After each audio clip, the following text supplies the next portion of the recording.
We are getting started and warmed up for our intermediate chair yoga.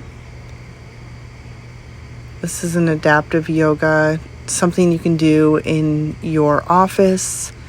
When I'm rolling around at the bottom of my foot, there is a tennis ball in a soft sock. And it's really good, even if you just take it with you in your purse or your bag or whatever, and you're at your office, you can just roll your foot around on that while you're typing away. No one even has to know. But it feels nice to just kind of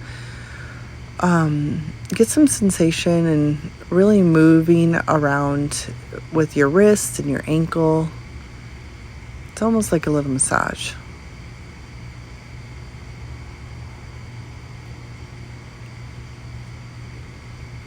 Next, we're going to bring in 2 blocks. They're on the first position, as well as some sandbags. So a couple options here. If you're at home, you can bring in 2 thick, sturdy, like couch pillows for your feet, and then maybe a couple blankets, heavy blankets over your legs.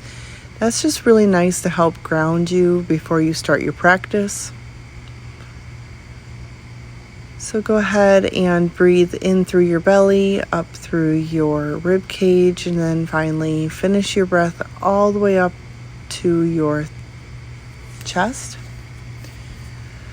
And if you can take a sip of air, like really draw it in from your nose, from your belly to your rib cage to your chest, and then push it all out back through the nose.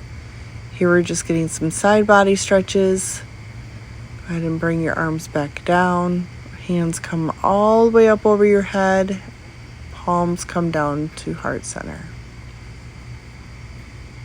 Setting your intention for your practice today. And you can hinge at the waist and go into a forward fold. Feet can still be up on those blocks or pillows, or they can just be flat on the ground. The idea is that they are hip width apart. Bringing one of the pillows or the blocks onto the second position, where we're getting a little bit of a twist here.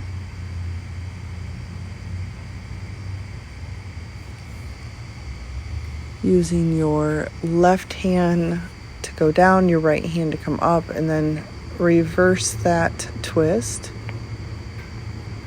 Using your opposite hand to come all the way up. And I like to use the same side leg kind of in line with your elbow and the back of your arm to give you some more stability.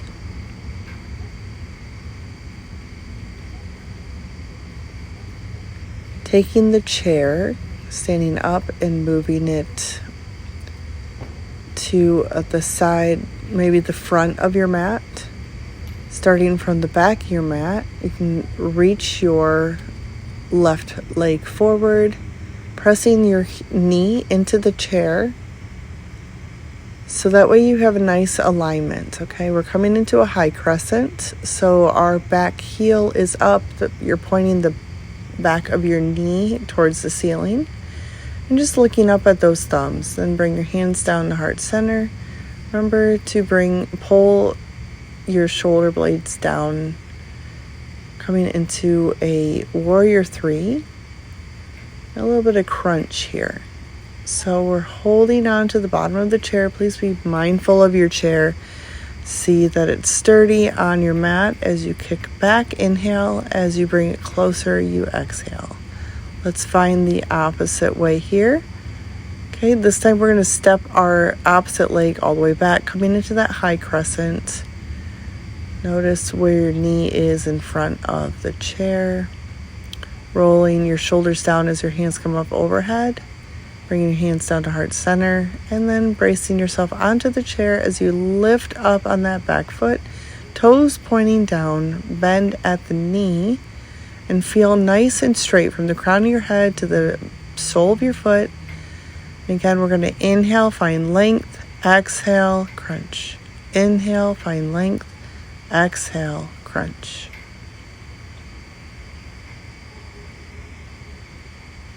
Finding 1 or 2 more on that side, and then crisscross or alligator your hands down, grabbing both elbows and finding a forward fold here. And keep your knees nice and soft. We don't want to lock them out. Let's inhale, bringing your arms up all the way over your head. Interlace your fingers and push your palms up towards the ceiling as you bring your hips forward and find yourself into that back bend.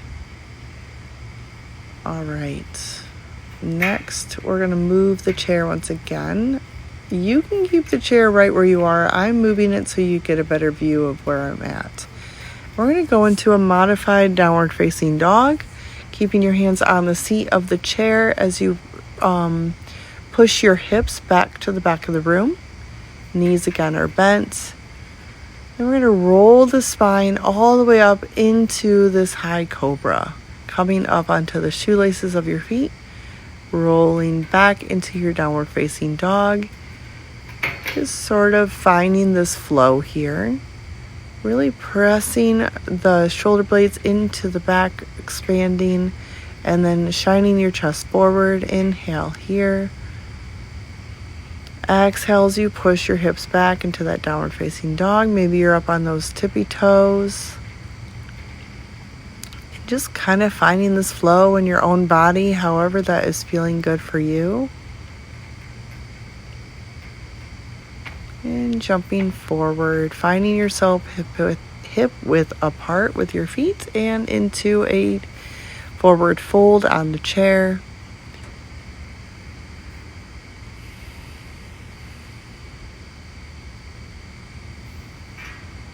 From here, go ahead and bring your arms all the way up to standing, pushing your hips forward, reaching your back further, but we don't want to make our ears go past our shoulders. So just be mindful that your chin is still in line with your chest when you're doing the back bend. So here I just want to show you that even as a yoga teacher, we can be unbalanced.